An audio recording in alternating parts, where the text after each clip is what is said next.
What's up guys, welcome back to Man Cave Collectibles, coming at you today with another figure review. So today I want to take a look at the new Transformers Earthrise War for Cybertron Trilogy Smokescreen. I went ahead and took Smokescreen out of his packaging so we could go ahead and transform him into his vehicle mode, which I think looks phenomenal. Let's take a look at the packaging here. You can see we've got that Earthrise logo there on the front, Transformers emblems down the side, some really nice promotional artwork here of Smokescreen on the side, looking very G1-ish there in my opinion. Flipping on around to the back, we get to see each of his modes, robot and vehicle mode there, which I think looks really nice. One interesting thing is we've got two black guns here on the back of the box, blue gun on the top. However, we come with two blue guns and a blue gun for the top. So I'm not sure what happened there that changed, I guess really from production back into the design portion. I'm guessing maybe this was done prior and at the end of the day, maybe cost savings, they just hashed everything out in blue. So it's fine enough. I actually think the blue looks better to me on the vehicle than the black does, but that's just personal opinion. Flipping on around to this side, we have that really cool Earthrise promotional art with the arc kind of making its trajectory toward Earth there, and some cool Autobots here with Wheeljack and RC Trailbreaker. Just some of your favorite bots there on the side. I really like the artwork that they put on these boxes. Now, as far as what came in the box, we got, as always, a instruction manual here that will guide you through the transformation process, which is very important for me as I'm not very good at transforming Transformers. There's so many guys on YouTube I'm envious of. They can just transform them. They never need those instructions. I always need them for the first time or two. And then we got this little kind of, I guess it's like a key coder that you can actually use on the inside panel there. Apparently this is supposed to show something that you can't see with the naked eye. I ran it across mine, didn't see anything. So you guys can drop in the comments down below if you are able to find something on some of them, or what do you think of that gimmick? Is that something that really means much to you, or would you be fine without it? For me personally, I don't really need it. I'd be fine without that gimmick. Just give me really nice G1 looking Autobots and Decepticons and I'll be happy. Let's jump right on into the figure itself. Alright guys, so here's our Smokescreen figure in his vehicle mode. I think it looks really phenomenal here. I'm going to throw up an image of the G1 vehicle from the cartoon. Take a look at that. Drop in the comments what you guys think. I think they did a really fantastic job on this Earthrise vehicle mode. So close to G1. In fact, it's probably one of the figures that really brought me back to the Hasbro version of Transformers. I have been a long-time collector of Masterpiece figures. I've collected Flames toys, as well as even the 3-0 movie stuff, and I ended up selling all that off because I really felt like Hasbro was doing such a good job at this point for 20 bucks a figure, and more I know for deluxe figures, but for the pricing that they were doing and really going that G1 route, it really kind of brought me back into the playing field as far as the Hasbro stuff. So I really like the way this looks. We can bring it up here and take a closer look at it. Got that 80 there on the side. Mine does have a little scuffing here on the bumper of it. I don't know if I did that or if it was that way out of package. I didn't notice it right out of package that way. But everything just real crisp and clean. The lines look really good for the paintwork there. Our Autobot logo right there on the hood, just as we saw in the cartoon. Looks really nice. As you continue to go around here, all those lines looking crisp and clean. He's pretty well cleaned up as far as the transformation. You can see I have a little bit of an issue here. It's probably something I don't quite have tight enough, but having a little trouble getting kind of the hatchback portion of that to really get clean with those lines. But everything up front, these lines are extremely clean. Kind of the same deal here on this side of the hatchback, but looks really good. Under here, just not a lot of kibble on this car. Cleaned up really well underneath, I thought. We do see the head there, but overall just a pretty clean bottom to this guy. Got a little spoiler here in the back that comes together pretty well. It's about as tight as you can get it. Still got a little bit of a seam down it, but I think it looks good. As far as in the window there, We can see a little bit of the bot himself inside there, some of his pieces, but they blacked it out enough to where it's not something you would really notice sitting on a shelf.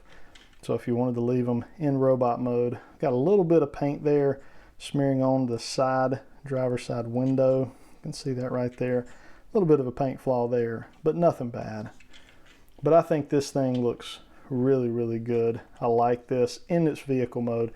Let's go ahead and transform him into his robot mode and take a look at that. All right, guys, we got Smokescreen into his robot mode and looking really nice. I'm gonna throw up a side image here to show the G1 version of this guy. I really think, again, I think they've just done a fantastic job giving us a very, very G1-ish version of Smokescreen here. I've got a lot more of these Earthrise figures. We're going to look at them as well because I want to see how close each of them do compare to their G1 cartoon counterparts. But again, here I think there was just a great job done there by Hasbro. Now looking at his guns here, this is just a fully sculpted in blue plastic gun. Kind of the same thing we've been seeing for a while now with Hasbro and these figures that they've been putting out. So it looks good. It just has a small round peg. That peg will peg directly into his hand just like so. And there you go, you have his gun. Now, you know, the only issue that I have sometimes with them doing these guns in the same color as the figures themselves and this, the gun kind of gets lost in the hand and the color of the hand sculpt and the arm sculpts, all the blue paint. So sometimes having those black guns does kind of add to the effect per se. Now he's got these shoulder cannons as well. He's got two of them. They're blue sculpted plastic, just like the larger gun that we just looked at. Very little detail here other than a little bit of sculpt work, but it's got these kind of more flat pegs here. Those flat pegs will peg into the two holes here right beside his head on his shoulders, and you can have him fully gunned up and ready for battle. So yeah, I think that looks really, really phenomenal there.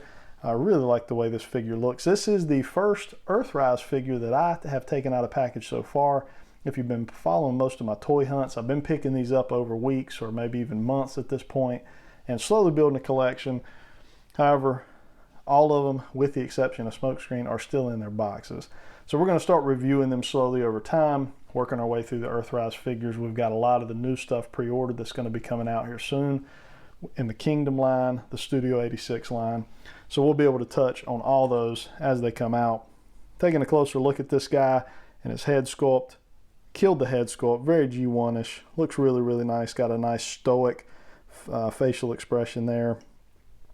I've always liked Smokescreen. I've always liked this color scheme, and I think they did a really good job with that. Moving on down, you can see that translucent plastic there that was on the hatchback of his vehicle. You can see that there in the calf area. One thing to note here, the up under, and I'm not sure how well this is showing up on camera, but the chest, you know, plastic is a different color than the pelvic area plastic. Maybe that was intentional, maybe not. I'm not sure on that, but just something to note. The forearm plastic here is the same color as the pelvic plastic. So not real sure if that was meant to be that way or not. Looking at the back, you know, we've got a lot of hollow area here. So it would be amazing if Hasbro found a way to clean that up, close that off, so we didn't have to, you know, see that. But it's not a huge deal. It's not a deal breaker for me. Typically when I'm posing these guys on my shelf, you know, I'm posing them, you know, facing forward, just like this. That's what you're going to see on the shelf, so I'm not so worried about those big hollow areas on the back. Now, as far as his articulation, you know, the head, we can get a little bit of a swivel in there, not very much up or down. You can see they're slightly up and down, but not a whole lot. These arms, they actually have two joints. They have a joint here at the shoulder and then a joint right beside the shoulder there on a kind of on a hinge there. So you can see we can get them up to there. It's a lot of articulation there as far as, now that'll pop loose on you. But as far as getting these around in the 360, we can. We have to move this back door back here behind him and just kind of move it back, get it out of the way. It's articulated there. We got a bicep swivel there, so that's really nice. We've got slightly better than a 90-degree elbow, so that's pretty good as well. You've got no rocker on the wrist area, but you do have a little bit of a turn, but not a full 360. You're only going to get maybe about a 180 out of that. Okay. No finger articulation. The hands are fully closed with a circle there for the gun to go inside. As far as here at the waist, we do have a swivel there, just right below the chest area. No rocker in there. We can get the legs way out. You know, these guys get transformation treatment in their articulation, so you can really get a lot of articulation, a lot of room to move these guys around. Due to that, they open up the sides of these hips so that these legs will come way out, making it easy for transformation. You also have a swivel there in the pelvic area. You can see that. Get that leg all the way up. Big kicks. Okay. And then another swivel right at the top of the thigh, right there. Get all the knee you want. It's not even, I'm not going to call it a double joint. I don't know if that's what it's called, but because this leg, this thigh actually tucks back into the hatchback, it's going to allow you to take it all the way up as far as you want it.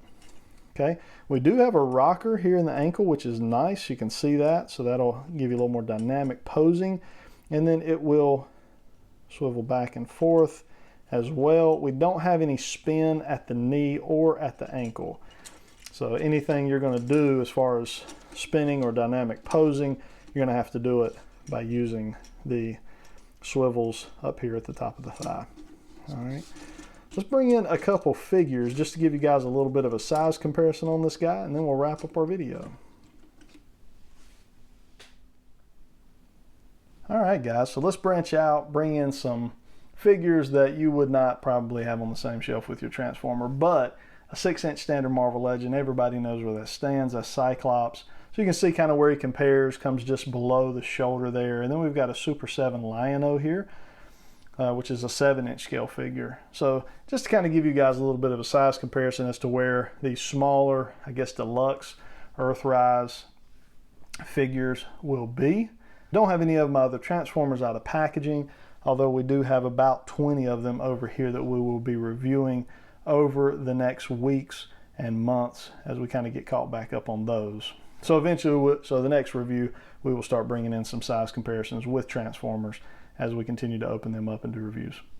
If you guys enjoyed this video, hit that like button. Helps get the video out there for other people to see, shared with YouTube analytics, just the way it works. So I'm greatly appreciative of that. If you're not a subscriber, consider subscribing. We'd love to have you as part of the Man Cave Collectibles team. I hope you guys have a good rest of your day. Until next time.